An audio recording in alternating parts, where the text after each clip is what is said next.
Now, for the Raiders, who were one of the last 2 unbeaten teams going into the game, it's now just the Cardinals, as everyone expected 4 weeks ago.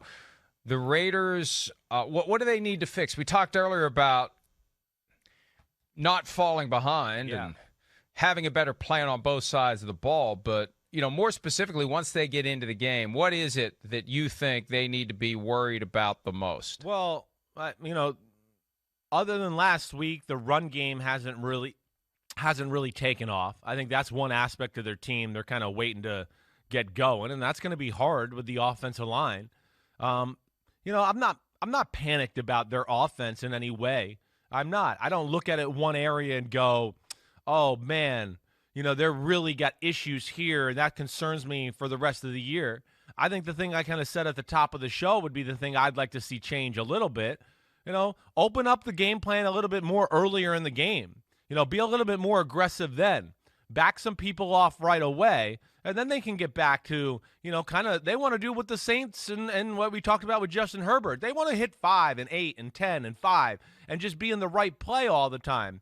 But I feel like sometimes, you got to scare the team a little bit to back them off to open some of that stuff off, and they just seem very conservative early. I think that's the number one thing that jumps out to me. But I'm not concerned about that offense. I'm not. They just need to get healthy on both sides of the ball. And I think to your point, they played a really damn good team, and they played a guy in Brandon Staley who's a head coach for a reason after only being a defensive coordinator for, 2 years?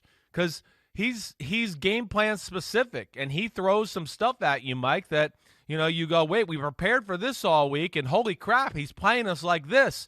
We didn't think he was going to do that. And that's where I think Brandon Staley is really special and a pain in the butt, and will be a pain in the butt for offenses all year long. The key moment in the game, in my estimation, the turning point, was with 11:23 to play and the Raiders down 21-14. They had 3rd and 3 on the Chargers 28, and Derek Carr took a sack from that was Christian big. Covington. Right. And then they missed the 52-yard field goal, and you throw on top of it the Chargers with a very methodical, clock-churning drive. They score the touchdown. By then, there isn't nearly enough time for the Raiders to score the same 14 that they started the half with. And there's now that image there, the still frame, the bracing by Carr, a lot of criticism of Carr for that. I'm not. Hey, look, anybody who steps between those white social lines, media for that? They're getting. Oh yeah, the cringe and the cover. And let's listen to Joey Bosa talk about how he believes that if you start putting bodies on Derek Carr, he changes. I think we did a great job on both sides, running and passing. We knew once we hit him a few times, he really gets shook, and you saw on CeCe's sack, he was pretty much curling into a ball before we even got back there. So great dude, great player. He's been having a great year, but we know once you get pressure on him, he kind of shuts down, and he's not as effective with the crowded pocket. So that was the key to it.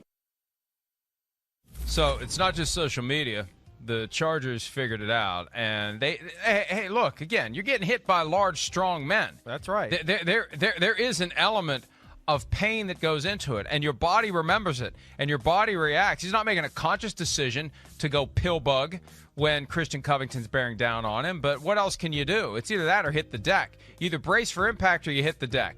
And he braces for impact, but, some people are going to say that's not a good look. Well, I mean, to me, it's piling on. Protecting the ball, though. Exactly. The ball. That's 100%. He wants to make sure they can be able to kick the field goal. They ran a play where it was really a Hunter Renfrow, right? They call it 3rd and Renfrow there in Vegas. It was a play for him. It was all a bunch of window dressing to have him run a little option route. Brandon Staley bracketed him or doubled him, had a guy inside, outside. So the play was kind of screwed. I mean, again, if we want to show the highlights there one more time of that play and stuff, there's nobody open. Let it go. You can let it go, especially the end zone copy, Pete or Kristen. That you'll see that. I mean, there's nothing there. And, yeah, he's thinking, okay, let me get points. Let me not get stripped here and fumble the ball. I mean, I've seen a lot of other quarterbacks curl up worse than that in that situation. I'm not sitting here trying to, defend Derek Carr and tell you he's Hercules, But he's again one of those guys that people they like to jump on when there's a chance. Like, oh yeah, he curled up. I want to go. Well, I've seen other legends curl up worse than that, and we don't say one thing about it. But with Derek Carr, we're gonna, and that bothers me. That's like just not fair in my opinion. It's amazing how there's no middle ground with Derek Carr. No, it's either MVP or he's a wimp. We don't want him. There's no middle ground. Right. It's amazing. Most quarterbacks have that full range that can move around depending upon the outcome of a given game. For Carr, it's either put him on the short list of MVP or get him out of Las Vegas. Yeah. And, Mike, to me, it's one of the reasons we might see conservative Derek Carr early on in football games because of, that perception around him. In the pregame, I caught them talking about that. Constantly being tried to replace Deshaun Watson, Aaron Rodgers, Kyler Murray, dabbling in that part of the draft process. There's been some other ones. So, everybody's Don't always... you think Gruden does that, though, to keep quarterbacks on their toes? Haven't we gotten to the point where we figured out he just does that because he thinks that having that little ounce of fear, you went through that he thinks, right or wrong, that gets more out of a guy. Well, maybe, but I think he's always looking to try to replace. He's always putting blame on that position. And I think at some point in the last year and a half, he realized, wait, if I continue to do this and he's playing pretty solid football, I'm going to really have a bad reputation of just being, a quarterback whore, for lack of a better way to say it. Like always looking for the next guy. Hoarder. Right. Hoarder. That's what I meant to say. Sorry, Liverpool. Hoarder. Right. And we've gone through so many of these things. We're going back around. We're playing the album all over again. Yeah, baby. That's right. The greatest hits. But, how can that not play into his psyche a little bit? With that, and then, I played for John Gruden in the fact, too, where, he'll micromanage you to death and be in your ear. And if you make mistakes, you can feel the panic in his, voice and the way he talks to you. So he's probably coming out a little conservative early on in the football game just to go like, he's just getting like stable ground underneath him here just in the last year of football to where he feels like, okay, I am the guy. And even within that, they're talking. You watch Adam Schefter in the pregame, he's talking about, they don't know if they're going to extend him yet. They want to see a little bit more. Okay, fine. See a little bit more. I don't know. The grass is not always greener on the other side. So that's where I feel for Derek Carr at times. I really do. He's in a no-win situation, like you said, a lot of the time. And look, at some point they're going to have to make a decision. When he signed his contract, he was the highest-paid player in NFL history. That was during that window where the next quarterback who was due for a contract won up the last guy by just a little bit, and it went. Now it's a bargain. When the top of the market's $45 million and Derek Carr's at $25 million, it really is a bargain.